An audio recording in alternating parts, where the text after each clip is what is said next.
5 hal yang harus dilakukan jika motor mogok saat menerjang banjir. Belakangan ini cuaca tidak menentu, kadang panas terik, tapi tidak lama kemudian hujan deras dengan durasi yang cukup lama. Akibatnya beberapa daerah dilanda banjir dengan ketinggian yang bervariasi. Eits, sebelum lanjut ke pembahasan, subscribe dulu ya. Dan jangan lupa klik like dan klik gambar lonceng supaya dapat notifikasi terbaru video kami.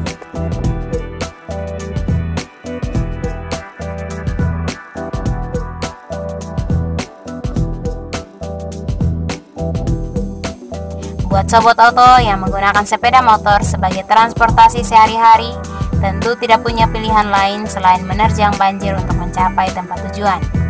Namun hal tersebut berisiko membuat motor mogok karena beberapa komponen terendam air sehingga mengalami kerusakan. Meski begitu, sobat oto tidak perlu khawatir, sebab ada beberapa solusi yang bisa sobat oto lakukan jika mengalami hal tersebut. Berikut adalah hal yang harus dilakukan sobat oto jika motor mogok saat menerjang banjir. Pertama, cek keadaan busi. Hal pertama yang harus kamu lakukan jika motor mogok saat menerjang banjir adalah tetap tenang sambil mencari tempat yang aman. Selain itu, kamu tidak perlu panik apalagi sampai berusaha untuk menghidupkan kembali motor.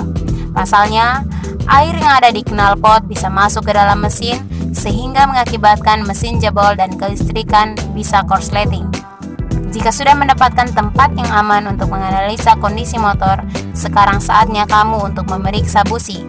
Lepaskan busi motor dan coba keringkan.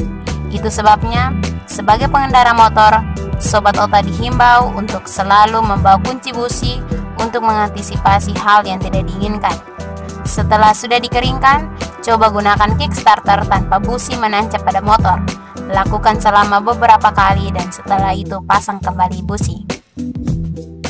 2. Periksa knalpot. Perlu sobat oto ketahui, sebagai sarana pembuangan gas, knalpot wajib terhindar dari air. Itu sebabnya, saat sobat oto sedang berkendara dan tiba-tiba mengurangi gas di tengah banjir, knalpot dengan otomatis akan menghisap air di sekitarnya.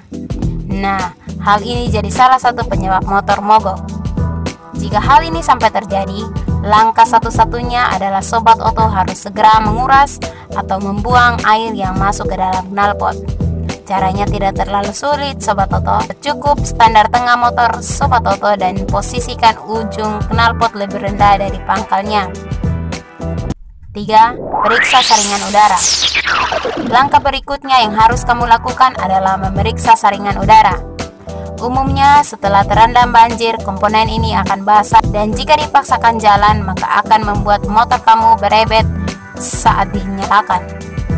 Bisa bagian dalam saringan udara yang biasanya berbentuk busa atau saringan terlihat basah. Langkah terbaik adalah copot saja saringan udara tersebut untuk sementara waktu.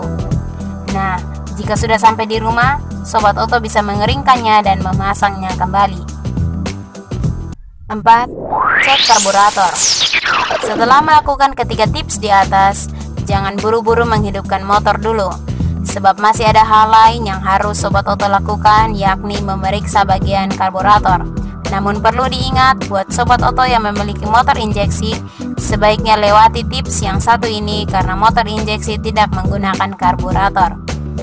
Yang perlu sobat oto lakukan adalah membuang air dari karburator dan saluran bahan bakar. Caranya adalah tutup keran selang bahan bakar yang menghubungkan tangki dengan karburator. Setelah itu, putar baut pembuangan di karburator melawan arah jarum jam sampai mentok sehingga bahan bakar akan keluar. Setelah semua cairan keluar, segera putar lagi keran saluran ke arah sebaliknya. 5. Panaskan motor. Setelah menemukan penyebabnya, langkah terakhir adalah memanaskan motor. Untuk menyalakan mesin motor, sobat oto bisa menggunakan kickstarter selama beberapa kali saat kontak dalam posisi off. Hal tersebut bertujuan untuk memicu mesin agar bisa menyala setelah mogok akibat menerjang banjir. Namun setelah motor menyala, sobat oto harus secepatnya untuk membawa motor ke bengkel resmi untuk mendapatkan pertolongan dan perawatan yang lebih baik lagi.